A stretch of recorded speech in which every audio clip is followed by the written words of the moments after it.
Después de las elecciones, se vive aún incertidumbre en Estados Unidos.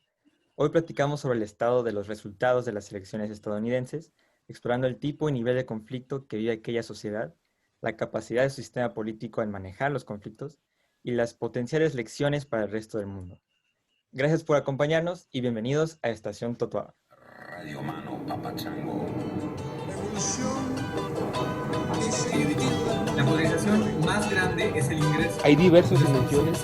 Yo lo que sugeriría no simplificarlo. Próxima estação Cantagalo. Desembarque pelo lado Yo siempre voy a defender la libertad. Salud y Es uno de los derechos que no es absoluto. democracia, libertad, Es una matraca justicia, levantar los discursos que precisamente han sido dominantes. no morirá la flor de la palabra.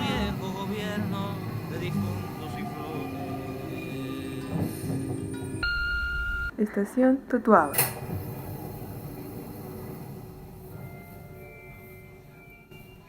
Heráclito dijo alguna vez, el conflicto es el origen de todo.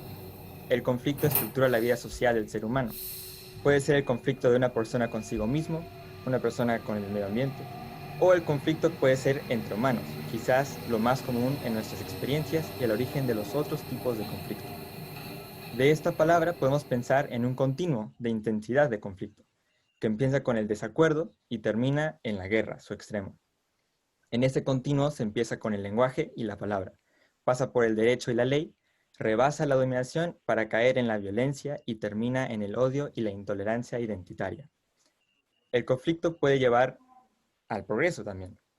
Es una idea tanto en aquellos que ven la política como la forma para mejorar la condición humana y expresar su libertad, como en aquellos que fomentan la competencia como modelo económico y social. De cierto modo, la base de la democracia está en incluir y normalizar el conflicto, pacificarlo por el lenguaje y la palabra. La tolerancia es esencial a las ideas diferentes, pero también al conflicto en sí mismo, reconocido como normal y regulado por las reglas democráticas. En nuestros días parece que el conflicto se ha intensificado, y también parece que la tolerancia al conflicto se ha reducido. Estar en desacuerdo parece ahora implicar una negación a su identidad. Parece que en el temor a lo desconocido se disfruta del odio al otro, y del desacuerdo se cae o en el nihilismo o en querer desaparecer el desacuerdo. Con esta preocupación sobre el conflicto, hoy en Estación Totoaba hablaremos de las elecciones en Estados Unidos. Hacía tiempo que las emociones y las pasiones no se prendían tanto a favor o en contra de un candidato en mucho tiempo. Y de querer a los detractores de Trump, nunca había dependido tanto la democracia y esencia de Estados Unidos en unas elecciones. Hoy nos acompañan Antonio Guzmán, César Gómez, Javier Cortés, Julio Bautista y recibimos con alegría a nuestra invitada de hoy, Anaí Benítez, internacionalista por la UNAM y maestra en Gobierno y Política Pública por la Universidad Panamericana. Ella se ha especializado recientemente en analizar a nuestro vecino del norte. Gracias por aceptar la invitación, Anaí. Muchísimas gracias a ustedes y un honor y un placer estar aquí. Y para comenzar la conversación, bueno, primero decimos en dónde estamos un poco de las elecciones. Parece que pues Biden está en una situación mucho más ventajosa, pero todavía no hay ganador oficial y todo está todavía en cierta incertidumbre. ¿Cómo podemos leer ahorita la situación en Estados Unidos del panorama de los resultados y luego cómo relacionarlo con su sistema político, si es basado en el consenso o no?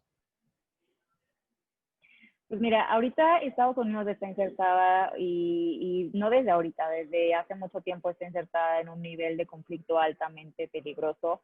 Hay una división muy clara entre las clases sociales, un racismo exacerbado derivado de los pensamientos y acciones y omisiones que ha tenido Donald Trump en sus últimos años de gobierno. Hay obviamente un rechazo por parte de Donald Trump a los mexicanos cuando nos ha llamado pues violadores, asesinos que digo, carecen totalmente de fundamento. También ha tenido mucho conflicto con la raza estadounidense, pues digámosle la raza de las personas de color, ¿no? El movimiento tan importante que ha tenido el Black Lives Matter. Y creo que Trump todavía no ha entendido y todavía no entiende el concepto de empatía. Lo hemos visto en reiteradas ocasiones, lo hemos visto también con el tema de la pandemia, que ha dejado más de 200,000 muertes en Estados Unidos. No ha tenido ni siquiera todavía un tipo de acercamiento con las personas que se han enfermado y desafortunadamente con los familiares de los fallecidos. Incluso Donald Trump se contagió de coronavirus y no fue, y era la oportunidad de Donald Trump, justamente esa era la oportunidad de ser empático con su ciudadanía y decir, sé lo que es estar enfermo, sé lo que pasó, estoy con ustedes, y ni siquiera tiene una posición, y ni siquiera pienso que tendrá una posición de empatía. Entonces, eso ha generado una alta resiliencia al interior de Estados Unidos y por supuesto que al interior del Partido Republicano y uno que otro también partido, el Partido Demócrata que ha tenido también diferencias con Donald Trump. Ay, ya no escucho. Sí. ¿Considera entonces que el clima de conflicto ahora se debe a Trump o al sistema político que lo trajo a la victoria? Híjole, yo creo que son ambas cosas, ambas cosas. El sistema político estadounidense, la verdad es que si a mí me preguntan, no es un sistema completamente democrático, es un voto indirecto que todavía es muy difícil de comprender para muchas personas, incluso para los propios estadounidenses, es súper difícil de comprender. Eso ha llevado también a mucha resiliencia al interior de Estados Unidos, y también Donald Trump ha agravado el problema por todo lo que en estos últimos 4 años ha hecho. Entonces, es parte y parte, no podemos ponerle una intención completamente o una culpa, por decirlo de alguna forma, a Donald Trump, pero tampoco se entendería lo que ha estado pasando en las últimas semanas sin no ver el actuar del presidente Donald Trump. Claro. César, con todos los elementos que presentan ahí, y como lo hemos visto, cómo se ha llevado a la política, ¿se puede considerar el sistema político estadounidense como uno basado en el conflicto, en el consenso, en la ausencia de conflicto? Sí, gracias, Rafa. Primeramente, muchas gracias, Anaí, por acompañarnos. Sin duda es un gusto para la mesa de contar con invitadas tan especializadas en la materia, porque nos ayudas a resolver estas grandes preguntas en este contexto, en este momento democrático que vive Estados Unidos. Ahora, me gusta cómo introducen el tema, porque hablar de conflicto en Estados Unidos a mí sí me remite un poco a pensar sobre cómo está construido el sistema electoral, político, democrático de los Estados Unidos, quizás retomando un poco de cómo lo concebían los padres fundadores o cómo pensaban en esta inexorabilidad del conflicto. Porque vamos a partir de que los mismos padres fundadores, al hablar de Estados Unidos, o al iniciar a hablar de Estados Unidos, diseñaron una arquitectura que rechazaba darle poder al pueblo. Ellos hablaban o estaban en contra de todo sistema democrático y lo comparaban con la oclocracia, que es este gobierno de las mayorías y que se tenía que evitar en todo sentido, ¿no? Ellos hacían esta diferenciación entre los que eran propietarios y no propietarios, y basaban que los que no eran propietarios no siempre actuaban bajo la razón y que por lo tanto había que diseñar un sistema político con digamos, matices para que solamente aquellos que, digamos, estuvieran bien informados y que tuvieran propiedades pudieran empezar a tomar este tipo de decisiones. Me hace pensar un poco, justo en la tarde le comentaban ahí sobre este planteamiento que hacía el doctor José Luis Orozco, cuando hablaba de que el sistema electoral de los Estados Unidos se construye a partir de una visión de los vencedores, es decir, el interés de los terratenientes, del industrial, de los mercantiles, en donde pues prácticamente defienden la propiedad a más no poder, ¿no? Y a partir de eso se diseña el colegio electoral en Estados Unidos. Un pequeño número de personas seleccionadas entre la masa general con información y discernimiento requeridos para designar al presidente de Estados Unidos, ¿no? Y ahora, la pregunta que llama mi atención y relacionado con lo que ya mencionaba Rafa y lo que también explicaban ahí, es qué tan vigente es esta visión de los vencedores y qué tanto más se puede evitar o cambiar o transitar hacia un modelo en donde se predomine, digamos, el voto popular, que es quizás algo que ha generado en cierta medida cierto conflicto. Sucedió con Hillary Clinton, quien ganó el voto popular frente a Trump, pero aún así le dieron la presidencia. Y me llama la atención, por ejemplo, casos como en ciertos estados, hoy veía, por ejemplo, el caso de Texas, que me parece interesante porque al final, digamos, Trump obtiene el 52.3% de los votos frente a 46.3% de Biden, pero aún así Trump se lleva los 38 votos electorales porque así está diseñado el colegio electoral, ¿no? Y sucede en el mismo sentido en otros estados, salvo en Nebraska y en Maine, donde tiene una asignación mixta, y ahí aparte un poco más de un porcentaje de votos electorales a cierto candidato o a otro. Entonces, cierro cuestionando justo este punto, porque también veía estadísticas en donde el 61% de los estadounidenses señalan que este sistema del colegio electoral ya caducó, o sea, ya está pasado de moda, por decirlo de alguna manera, ¿no? Entonces, ¿qué tanto puede este sistema sostener el conflicto? Como tú ya lo mencionabas, Rafa, ¿qué tanto puede generar consensos? Y quizás hablar de otro sistema electoral podría plantear nuevas preguntas o interrogantes hacia la generación de la deliberación pública, como nuevos partidos, como campañas en muchos estados y no solo en los estados inciertos, no sé, construir quizás una nueva narrativa que se base ahora quizás en una visión de los vencidos. Interesante, César, planteas como corregir un sistema que prioriza el derecho a la propiedad sobre el conflicto.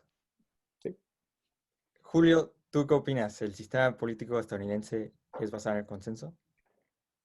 Hola, muy buenas noches a todos. Muchas gracias, Anaí, por estar aquí con nosotros. Gracias a ustedes.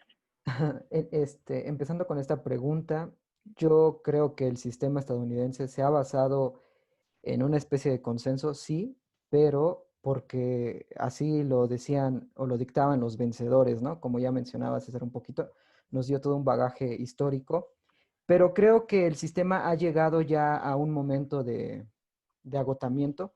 Creo que el sistema estadounidense no es capaz de reflejar la multiculturalidad que se tiene en el país. Creo que la modernidad también exige una reforma de la manera en la que se hace la política en Estados Unidos. Recordemos que tenemos dos grandes partidos y es muy difícil acceder al poder fuera de esos dos grandes partidos.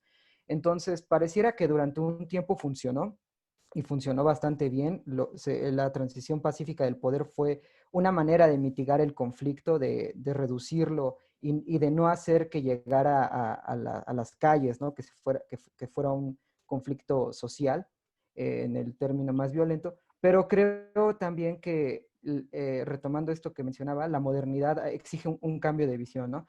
Digamos, en estos momentos tenemos un candidato que hace política a través de redes sociales, no a través de medios masivos de comunicación, sino que este candidato a través de la individualidad de sus redes, de su propia gestión, de su propia agenda, impone una agenda hacia los demás medios e impone una agenda hacia la sociedad. Entonces, yo creo que en estos momentos un candidato como Donald Trump pone la agenda y los demás son reaccionarios de esta. Creo también que no es tanto hablar del candidato, sino más bien de lo que está detrás de él. ¿A qué me refiero? Creo que Donald Trump es un reflejo de lo que piensan muchos estadounidenses, no la mayoría, no todos, pero es un reflejo de lo que está pasando en la sociedad.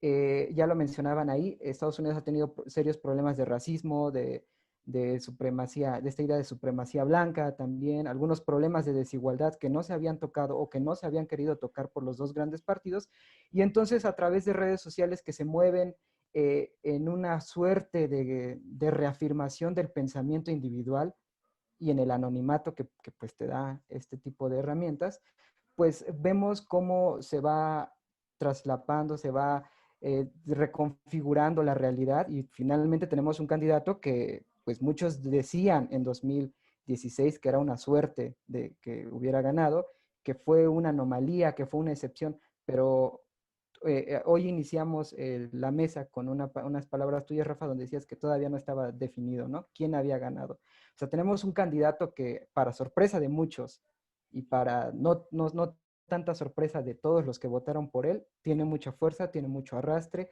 representa sus ideales y representa una nueva realidad de la que los partidos no pueden estar ajenos, ¿no? Entonces yo cerraría diciendo que sí, efectivamente el sistema estadounidense ha llegado a un agotamiento, tiene que reconfigurarse porque está dejando de lado todas estas cuestiones de la nueva realidad. Gracias, Julio. Javier, ¿tú cómo lo ves? Hola, Rafa, muchas gracias y nuevamente me sumo al agradecimiento a Anaí por estar aquí con nosotros.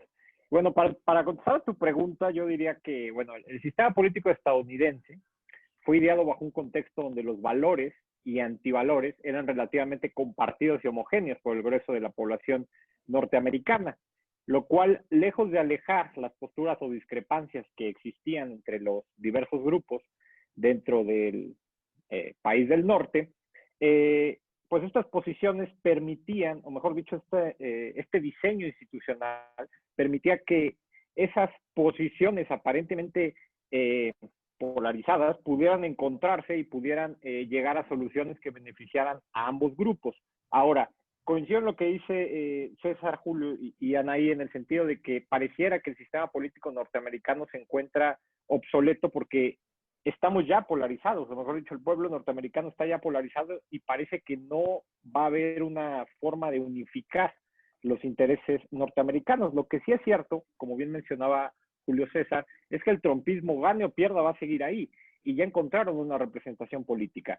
Entonces, lejos de solucionarse el conflicto vía el sistema político, vía una reforma incluso de los colegios electorales, autorizando incluso el voto popular, habría que ir un poquito más allá, habría que preguntarnos si el sistema globalista va a predominar todavía en Estados Unidos, y cuestiones como el libre mercado, donde, bueno, los norteamericanos que se autoproclamaban como puros llamaban a terminar porque les quitaba empleo, la tecnología los relegaba de sus puestos de trabajo y finalmente, en pocas palabras, no generaba bienestar para estos grupos que hoy confían y votaron por Donald Trump. Entonces, más allá de la representatividad que puede generar el sistema político electoral norteamericano, creo que habría que preguntarnos si el sistema económico e incluso otras cuestiones como la misma política migratoria permitiría una reforma a este sistema que ya mencionaba mis compañeros y Anaí. Gracias, Javier. Pues parece que hay un consenso, ¿no? De que sí, el sistema político estadounidense se basa en el consenso, pero ya empiezan a cuestionar si ese sistema tiene la capacidad de enfrentarse al conflicto que se vive hoy en esa sociedad. Anaí, ¿estarías de acuerdo con lo que acaban de decir los compañeros? Y además, ¿tiene la capacidad de resistir el conflicto? Sí, digo, yo estaría un poquito, tendría un poco alguna otra opinión de lo que comentó Julio César. No creo que sea, a ver, sí es el reflejo lo que está pasando en Estados Unidos, sí es el reflejo, pero también es la causa y la consecuencia. O sea, de un sistema o de un sistema político estadounidense sumamente ya debilitado. Sin lugar a dudas, por ejemplo, el voto electoral en Estados Unidos, el voto indirecto, pues no es el más democrático del mundo. O sea, no sé si podemos hablar de la democracia en Estados Unidos es una gran paradoja, ¿no? O sea, siendo Estados Unidos un país que se dice democrático, que se dice libre, que se dice, pero bueno, tienen un sistema electoral sumamente antidemocrático y ya como comentó César, pues obviamente fue la idea de los padres fundadores y los padres fundadores así quisieron y obviamente que los padres fundadores no se imaginaron muchísimos años después que a esto iba a acabar. O sea, yo creo que si volvieran a vivir los padres fundadores, se volvieran a morir por ver cómo su sistema democrático o cómo su sistema planteado originalmente, pues acabó en esto, ¿no? Entonces, creo que lo que está pasando en Estados Unidos es una consecuencia del sistema tan acabado al interior en Estados Unidos y también, ¿por qué no? Y hay que abrir un poco más las fronteras, lo que está pasando en el mundo en general, que el mundo se está radicalizando de una manera impresionante, ya lo estamos viendo también en México, ya lo estamos viendo también con el presidente de Andrés Manuel López Obrador, ya lo estamos viendo también en Brasil, ya lo estamos viendo también, o sea, hay muchísimos ejemplos por los cuales tomar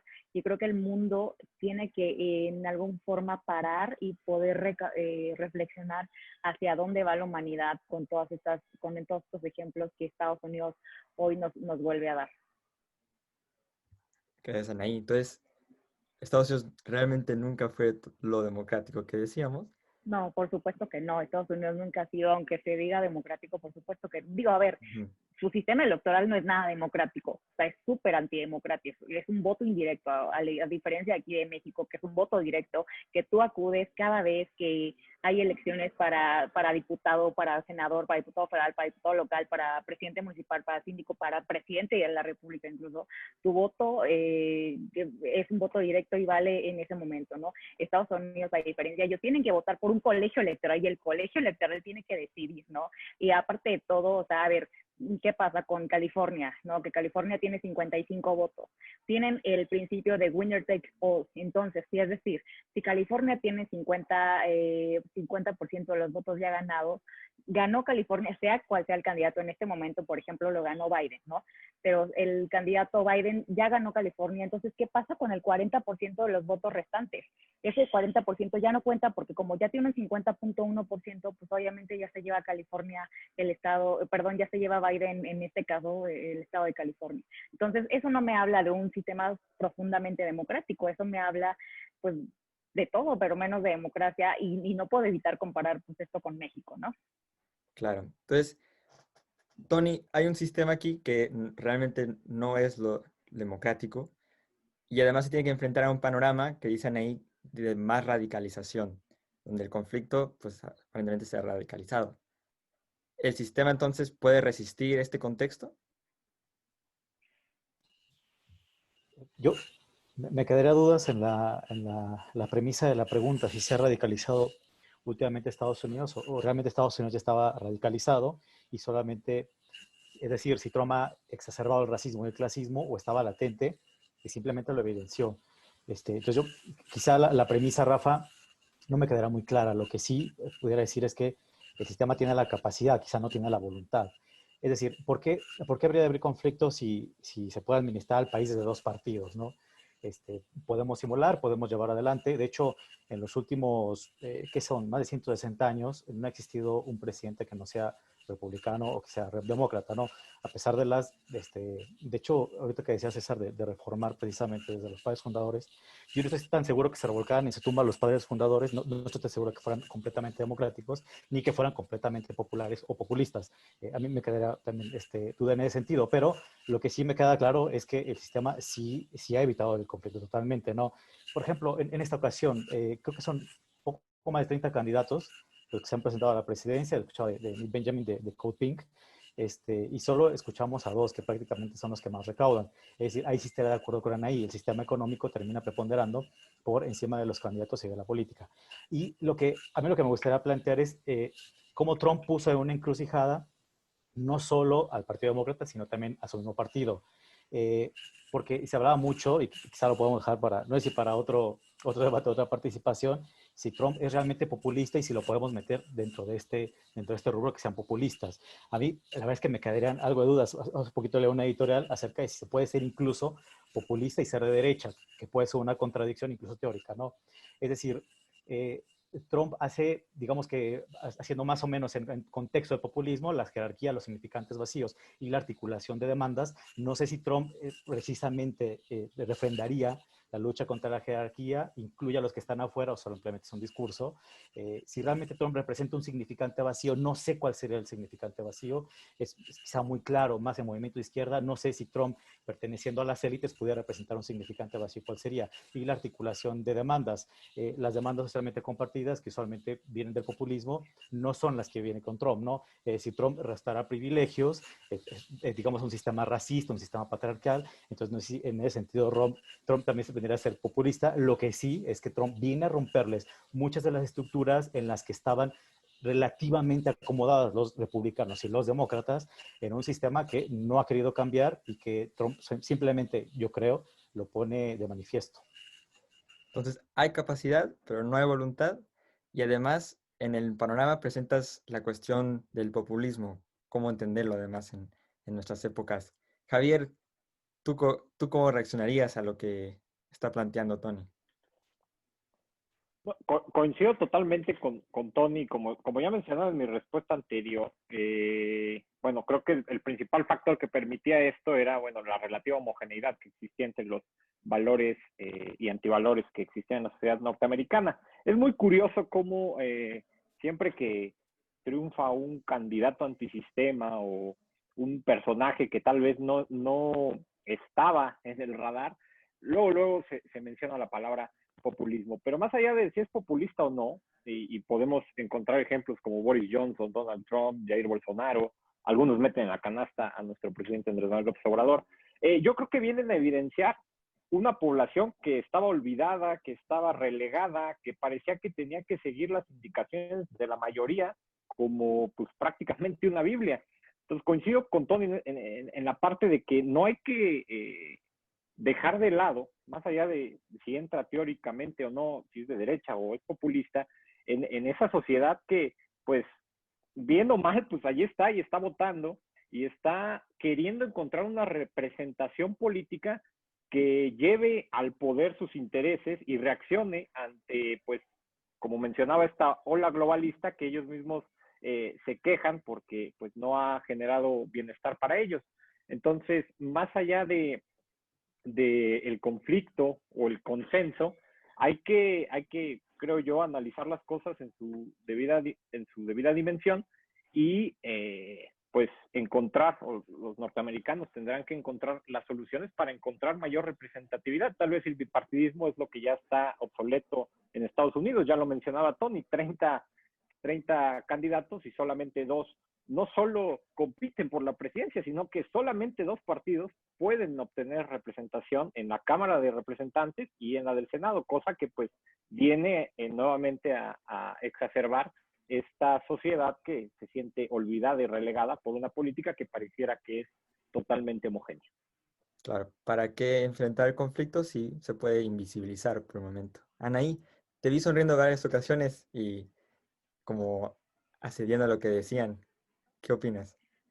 Sí, totalmente. Pues es que, a ver, este tema del populismo a mí la verdad me gusta mucho y por supuesto, digo, a ver, si a mí me lo preguntan, claro que Donald Trump es infinitamente populista. O sea, aunque sea de izquierda o derecha, el populismo está ahí. O sea, a ver, o uno de los rasgos principales, Donald Trump en su vida, o bueno, en este tiempo que lleva siendo presidente de Estados Unidos, pues no le hizo caso a la ciencia y tan no le hizo caso a la ciencia que ahí están los resultados de la pandemia. ¿Cuál es otra señal de populista? Se pelea con los medios de comunicación, claro que con los medios de comunicación que no le favorecen. Entonces, eso no me habla ni siquiera de una persona que esté 100% del lado o se esté inclinando del lado de la democracia en Estados Unidos. O sea, insisto, y pongo la pregunta sobre la mesa, ¿hay realmente una democracia en Estados Unidos? ¿O Donald Trump representa una democracia en Estados Unidos? Yo creo que no. Entonces, esa es la razón por la cual estaba sonriendo, asentando el término del populismo, que por supuesto que no importa si es de izquierda o derecha, populismo es populismo y Donald Trump es un populista sin lugar a dudas.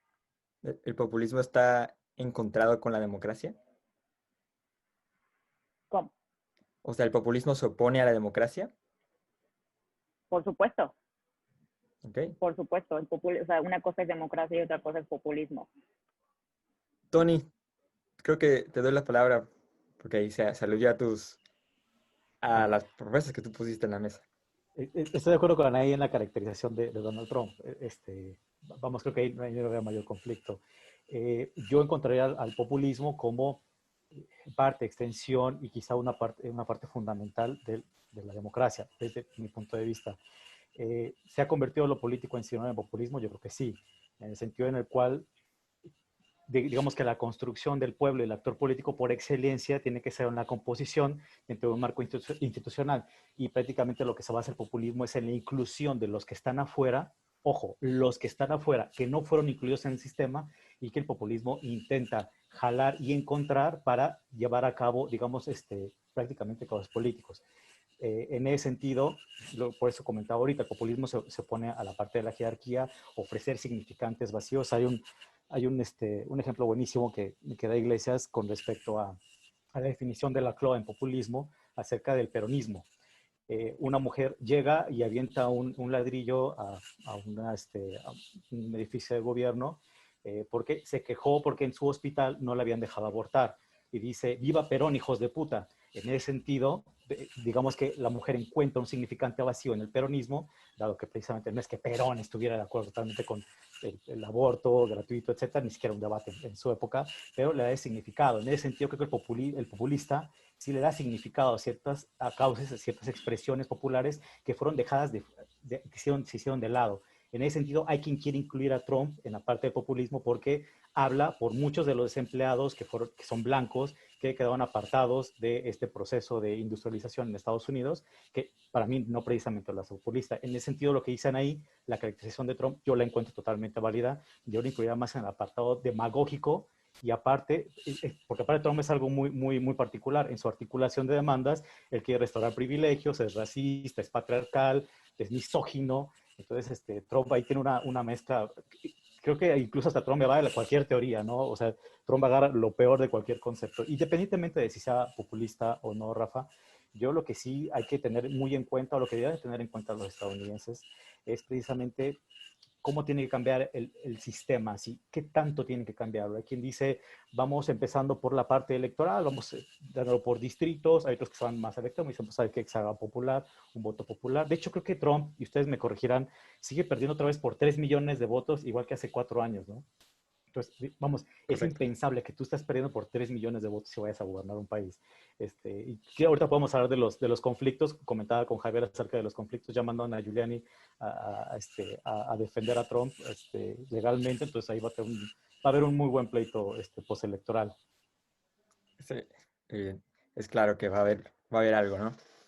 Pero entonces, ya más allá de la demagogía, el populismo, la democracia, ¿qué conflicto estamos viendo ahora? Podemos decir que hay como un nuevo tipo de conflicto, un nuevo tipo de conflictualidad. César, ¿tú cómo ves el conflicto ahorita en Estados Unidos y en el mundo, con lo que ahora decían del populismo y la manera de gobernar? ¿Tú ves un nuevo conflicto, un nuevo tipo de conflicto y que el sistema político estadounidense deba adaptarse a él? Sí, gracias, Rafa. Pues mira, yo la verdad no veo nuevos conflictos, más bien veo viejas narrativas con nuevos personajes. Justo hablaba Julio sobre este tema de elección de Trump como un proceso de la modernidad o de traer a personas que habían sido relegadas. Pues yo creo que estoy parcialmente de acuerdo, porque más bien entender a Trump sería como entender la historia cultural de Estados Unidos y no tanto solamente un contexto específico de la historia donde una clase política o más bien una clase social está harta de los políticos. Porque, y perdón que esté recurriendo tanto al doctor José Luis Orozco, pero justo lo recordaba hoy, me puse un poco nostálgico. Él tenía un libro que hablaba sobre esperando a Trump, ¿no? Digamos que ya era como algo que se anticipaba, al menos en Estados Unidos. No surge como de manera espontánea este líder populista, sino que simplemente están en contextos de la historia poco a poco abonándose para que lleguen. Él los llamaba estos césares corporativos, ¿no? Como él los denominaba. Y pues aquí él al menos habla de que, al menos en la historia cultural de los Estados Unidos, hay varios sucesos que ya hablan de que, digamos, esta narrativa de Donald Trump existía desde hace muchos años. Por ejemplo, la recuperación de la grandeza nacional o el Make America Great Again, que viene incluso desde Ku Klux Klan, en donde buscaban generar una cruzada de crear una América americana para los americanos, con una visión defendida por fundamentalistas y blancos, claramente racista. Hablamos también de cómo Estados Unidos, cuando se consolida, también extermina a estos indios porque amenazaban su idea del tipo ciudadano americano, su idea de la construcción de Estados Unidos, y pues la clara xenofobia que ha habido a lo largo de toda la historia de Estados Unidos, que por supuesto que no es nueva, ¿no? Entonces, pues sí plantearía que son viejos matices, ya viejas narrativas que ya hemos estado escuchando, pero los personajes ahora son nuevos, ¿no? Como decía Javier, pues Trump o el trumpismo encontró una representación política y pues ahí va a estar pendiente, va a estar latente, y difícilmente pensaría yo que va a desaparecer, sino que va, digamos, como una cuestión cíclica, va a ir apareciendo poco a poco de acuerdo a cómo estas narrativas se vuelvan más fuertes o más débiles. Entonces, yo ahí lo mantendría. Ok. Julio, ¿tú ves una nueva conflictualidad y que el sistema deba responder a este? Gracias, Rafa. No, yo coincido un poco con César. No veo ninguna conflictualidad nueva, más bien veo más visibilización de este tipo de conflictos. Retomo la idea de que ahora ya no es necesario estar en los medios tradicionales de comunicación para dar a entender que estos conflictos ahí están, que son visibles. A partir de redes sociales se pueden configurar muchos grupos que refuerzan el pensamiento de ciertos sectores de la sociedad que se perciben a sí mismos como olvidados o como afectados por esta globalización, y que están en todo su derecho, es parte de la democracia, pero el principal problema es cómo el sistema trata de manejar este tipo de asuntos. Recordemos que, al igual que en 2016, las encuestas daban por ganadores a los demócratas y con un amplio margen. Entonces, ¿qué es lo que no están capturando más allá de la metodología, más allá de la forma en que se hace el muestreo para este tipo de encuestas? desde mi particular punto de vista, creo que lo que no están capturando es la forma en que se expresan este tipo de preferencias. Creo que aún hoy en día sigue siendo mal visto que un estadounidense incrustado en una sociedad multicultural diga que es racista abiertamente, o que diga que prefiere la supremacía blanca, o que diga que prefiere cerrar las fronteras porque el trabajo debe quedarse en la nación, ¿no? Creo que entonces en la secrecía del voto es donde pueden expresar realmente sus preferencias. En el anonimato de Internet es donde pueden eh, solidarizarse entre ellos, y bueno, ahí están los movimientos, ya lo mencionábamos nosotros, ¿no? El trumpismo va a seguir, quienes votaron por ellos van a seguir, y creo que parte fundamental de esto es retomar la idea de lo que es el bienestar, ¿no? Creo que esto lo tienen que retomar todos los políticos de Estados Unidos y de cualquier parte del mundo, porque pareciera que la estabilidad depende de esto, ¿no? De que la sociedad tenga un buen nivel de vida, pero es diferente para los sectores, diferente para los países, diferente entre comunidades. Hablamos de que tal vez para una persona el bienestar pueda ser comer sin problemas 3 veces al día, pero para otra persona el bienestar implica tener una camioneta de 8 cilindros, una casa en la playa y vacaciones bien pagadas y pues, una cuenta en el banco, ¿no? Y tal vez es ahí donde está fallando el sistema estadounidense, que no está volteando a ver a estas personas que están desencantadas con el sistema y con lo que se les prometió y que no se cumplió, ¿no? Sí. Pues, Anaí, tengo una pregunta para ti, pero antes te dejo que responder algo que dijeron mis compañeros. Pues nada más seguir con los mismos comentarios de mis compañeros. La verdad es que se me hacen súper acertados. Creo que no hay nuevos conflictos. Creo que los conflictos siempre han estado ahí. Solamente se están exacerbando de una manera muy, muy, muy grande, pero en realidad no hay nuevos conflictos. Claro, quizás no es el conflicto en sí el que es nuevo, pero la manera en cómo se está expresando que está cambiando, ¿no? Que era lo que decías de radicalizar. Totalmente, y a ver, o sea, lo primero que se me viene a la mente, a ver, es el tema racial en Estados Unidos. El tema racial siempre ha estado, por supuesto que siempre ha estado, y siempre Estados Unidos, a ver, quien me diga que Estados Unidos no es racista, pues no sé qué Estados Unidos vive, porque Estados Unidos es profundamente racista. Simplemente ahorita en estos días el tema racial se ha potencializado de una manera impresionante, pero el tema racial siempre ha estado bajo la lupa. El tema de la migración siempre ha estado ahí, pero pues Trump ahorita, que es un presidente súper anti-inmigrante, pues hace acciones para poder pues de alguna forma correr, por decirlo de la manera más diplomática posible, a los migrantes, ¿no? A los migrantes que supuestamente pues no le hacen nada bien a Estados Unidos. Los problemas de Estados Unidos siempre han sido los mismos, simplemente ahorita está potencializándose todos esos problemas. Claro, aunque ahora podemos considerar algo que de hecho menciona Javier, sobre la globalización, que ahí es un Claro, problema. por supuesto, la globalización ha traído, por decirlo de alguna forma, pues muchos beneficios, pero pues creo que no sé si esos beneficios puedan ser comparados con también pues las formas o las malas prácticas que también ha traído la globalización. Claro, pues ya estamos llegando cerca del final del programa, entonces para cerrar, quisiera que discutiéramos cómo es muy posible que gane Biden, y Biden él ha hecho campaña basándose en unificar a Estados Unidos y en como reforzar ese consenso que hagamos, ese bipartidismo. ¿Cómo se ve el bipartidismo? ¿Cómo será ahora el bipartidismo con un Estados Unidos que realmente sigue siendo de Trump? ¿Y es real, es posible ese bipartidismo o deseable? Empecemos quizás con Javier, antes de terminar con la invitada. Muchas gracias, Rafa. Pues es una pregunta interesante que ya vaticinaba Tony un poquito su hipótesis, y yo coincido con él en el sentido de que Donald Trump movió a ambos partidos, tanto al republicano como al demócrata. Es decir, al republicano lo orilló más a la derecha y a defender estos grupos nacionalistas y antiglobalistas. Pero también al Partido Demócrata, y si es que Joe Biden se convierte en presidente, no me lo imagino continuando, digamos, con esta política de la sociedad abierta que anhelaba Karl Popper o que pretendía en su libro, sino... O Clinton. O Clinton, exacto. Yo no creo que los demócratas adopten esa línea de políticas.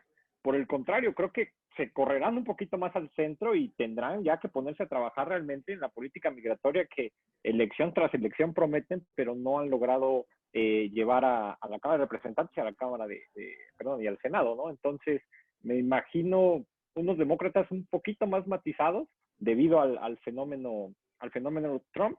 Y ya nada más para cerrar, porque sé que no volveré a tener la palabra, no hay que dejar de considerar el factor tecnológico, que lejos de acercar posturas, parece que polariza aún más a la sociedad, que está, debido a este factor tecnológico, pues acostumbrada a convivir con opiniones solamente, digamos, similares a la suya, y que al escuchar o siquiera al debatir una expresión diferente, pues provoca esta intolerancia que hoy en día se exacerba en los Estados Unidos. Perdón por Claro. la palabra, pero adelante. Gracias, Javier. De hecho, es lo que decíamos, la manera en el conflicto se está expresando de una manera diferente, nueva quizás, con las redes sociales. Tony, Javier dijo que los demócratas se van hacia el centro. ¿Tú cómo lo ves? ¿Los qué? Perdón, Rafa, no escuché la pregunta. Los demócratas, dice Javier, se van a ir al centro. ¿Tú lo Al ves así centro, o va a haber otra reacción? al centro estadounidense, que está completamente a mi derecha. Exacto. Pero bueno, ya para cerrar, a ver, yo estoy de acuerdo con Javier. De hecho, ahora concordé mucho con Javier y quizá estaré un poco en contra de la hipótesis de Julio. A ver, hace poco leí ya hace algunos años, leía, ¿se acuerdan cuando pasó la primavera árabe? Hace poco menos de una década.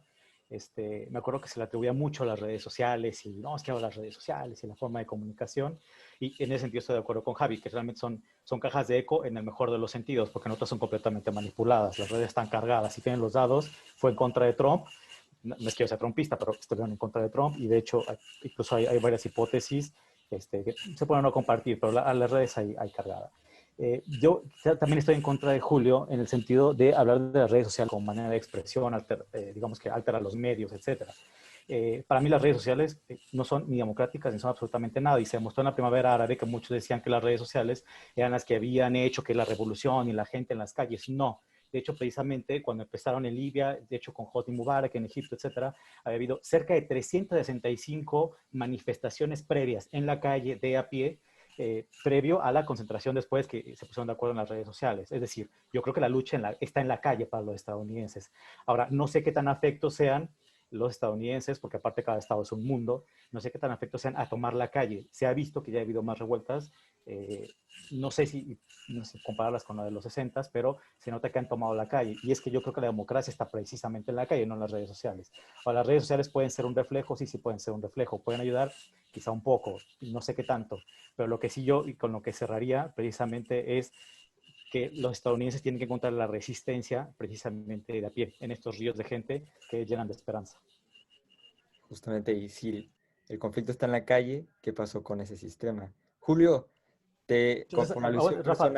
espera un poquito. De hecho, fíjate, con algo que acabas de mencionar, los estructuralistas franceses, de donde vienes tú de tu escuela, prácticamente después de que Nietzsche mató a Dios, ellos mataban al hombre, ¿no? Decían, el hombre ha muerto, entonces la estructura y el sistema nos condiciona, etcétera. Incluso las mismas universidades, con los conceptos que utilizamos, los conceptos que todos utilizamos en la teoría, también precisamente ya son parte de la estructura. Pero me gustó mucho porque precisamente el existencialismo francés después dice, bueno, si el hombre ha muerto, ¿quién salió a las calles en el mayo del 68? Y también en nuestro 68 mexicano. Es decir, yo creo que en ese sentido el hombre sí puede ser digamos que un proceso de cambio, que es muchísimo más difícil, pero creo que en Estados Unidos se puede lograr.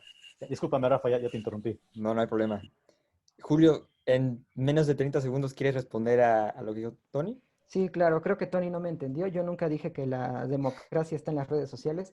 Dije que es un lugar, una caja de eco donde se están configurando y reforzando las posturas de los estadounidenses, y que más tarde que pronto se ve reflejado en el movimiento de las calles, se ve reflejado en el voto, se ve reflejado en cómo se estructuran los partidos y cómo eligen a sus candidatos, retomando las quejas y las necesidades que se pueden encontrar ahí. Y claro, los medios de comunicación tradicionales sí retoman lo que hacen los políticos en redes sociales. Entonces, es lo único que yo quería acotar. Gracias, Julio. Entonces, ahora sí, Anaí, ¿qué va bipartidismo para el futuro en Estados Unidos y si es real o deseable?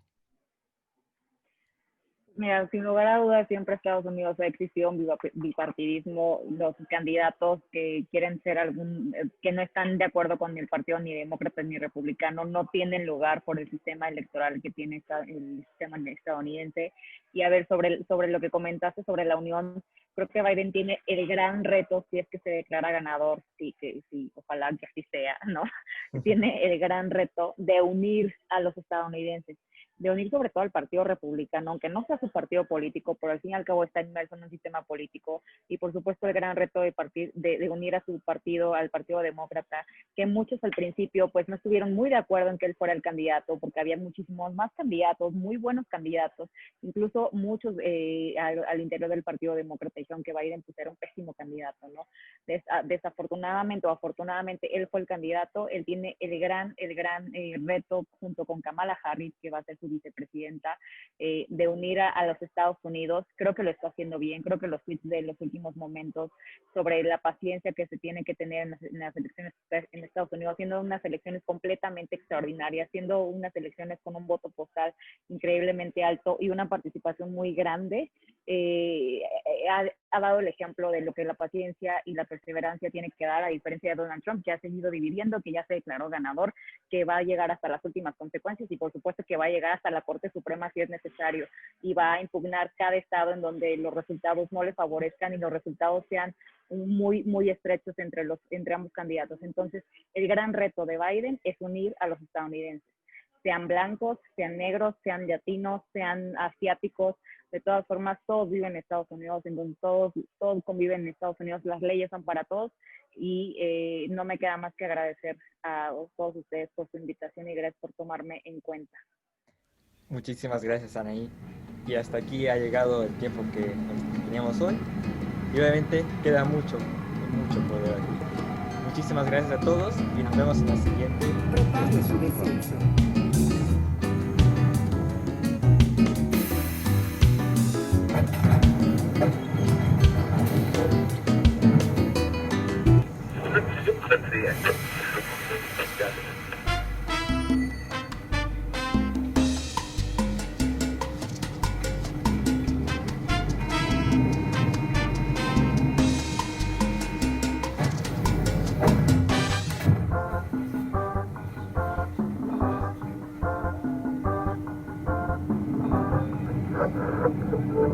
Ya,